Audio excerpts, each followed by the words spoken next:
Profiling unit. That's on Fresh Air. First News. Live from NPR News in Washington, I'm Jack Speer. Emergency officials are expanding evacuation areas in parts of Northern California. That's as more than 20 deadly fires continue to burn out of control there. NPR's Nathan Rott reports 29 people have been confirmed dead in the blazes and hundreds more are unaccounted for. Firefighters are using a break in the wind to try and contain some of these wildfires. Containment efforts have been slowed by the sheer size of the fires, the difficult terrain, the number of structures at risk, and high winds, which have blown embers ahead of the fire, starting new ones. There's a small window of opportunity here. Winds are down now, but are forecast to pick up again on Friday and into the weekend. Meanwhile, the Sonoma County Sheriff's Office is working to identify and find some of the missing. They're hoping that most of those people are okay, but have just been reported missing in the chaos of the fires.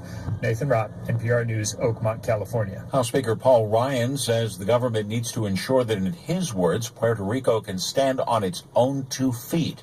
The Wisconsin Republican is set to visit there tomorrow. The area remains hard hit after last month's hurricane, with the majority of the territory still without power. We've got to do more to help Puerto Rico rebuild its own economy so that it can be self-sufficient.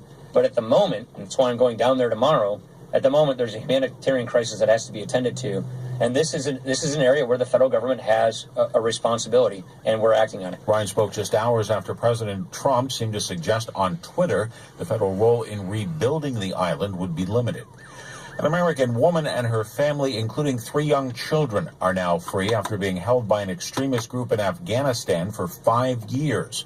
But as NPR's Greg Myrie reports, there are unexpected twists in the case. American Caitlin Coleman gave birth to all 3 children while being held hostage by the Haqqani Network, the extremist group that abducted her and her Canadian husband in 2012. The U.S. and Pakistan say they worked together to secure the family's release. The American military then offered a plane to bring the family home, but the plan hit a snag.